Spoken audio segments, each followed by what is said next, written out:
Well, hi friends, and welcome to NC Family's weekly update for the week ending Friday, March 7th.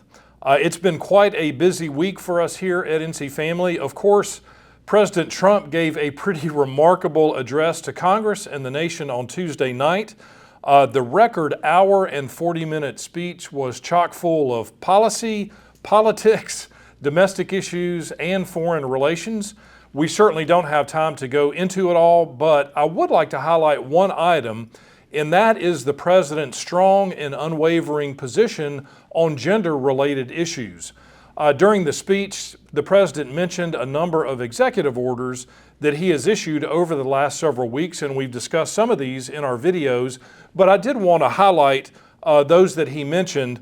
The first was an executive order making it the official policy of the United States government that there are only two genders, male and female. Another executive order banning public schools from indoctrinating our children, as the president said, with transgender ideology. He also signed an executive order to cut off taxpayer funding to any institution that engages in the sexual mutilation of our youth. And in addition to that, he urged Congress to pass a bill permanently banning and criminalizing sex changes on children and forever ending what he called the lie that any child is trapped in the wrong body. He said, "This is a big lie," and this is an amazing quote. And he said, quote, "And our message to every child in America is that you are perfect exactly the way God made you." This really is a pretty remarkable statement to be made by the President of the United States in an address to Congress and the nation. So, really strong and very decisive language there. In addition to this, of course, and we talked about this several weeks ago, the president signed an executive order protecting women's sports, similar to the legislation that was passed in North Carolina last session that prohibits biological males from participating on girls' and women's sports teams. This executive order also protects the privacy of women in bathrooms, locker rooms, and other intimate spaces. From the standpoint of North Carolina, this was particularly exciting because the president recognized Peyton McNabb, who was a former high school volleyball player from Murphy, North Carolina, in the far western part of the state. Unfortunately, Peyton in high school playing volleyball was hit in the head by a ball that was spiked at a really high rate of speed by a biological male that was playing on the other team. And this injury has caused significant issues for Peyton, both physically and just in other ways as well. And we're hate that happened, but it was just so exciting that the president recognized her and really hit home the issue that women's sports needs to be protected, in addition to all of these other executive orders that take such a strong stand on gender-related matters. So that was an exciting part of the president's address, and certainly we wanted to highlight that.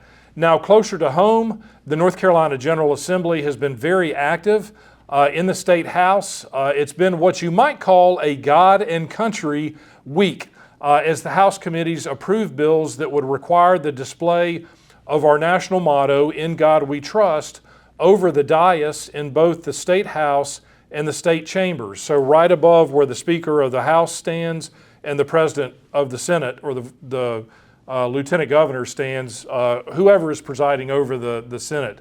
The national motto, "In God We Trust," would be placed in both of those chambers should this bill be enacted into law. In addition, a House Education Committee also passed a bill to require public schools to schedule the recitation of the Pledge of Allegiance at the beginning of the school day. Now, state law already requires the recitation of the pledge at school, but it often gets lost in the shuffle of the busy school day. This bill would make it more of a priority, as the pledge would be recited at the beginning of the school day, actually, as the bill states, in the first hour of instructional time during the day. So it would certainly prioritize more students reciting the Pledge of Allegiance, which is a good thing. And in the other chamber, the state Senate passed a bill requiring local school boards to adopt policies prohibiting students from using cell phones and other wireless communication devices during instructional time at school. We talked about this bill a little bit last week, and that video is linked to under this video, so you can go and hear more about that if you'd like to. The Senate this week also gave preliminary approval to another bill that we mentioned last week that would prohibit North Carolina's Attorney General from taking any legal action in opposition to an executive order issued by the President of the United States.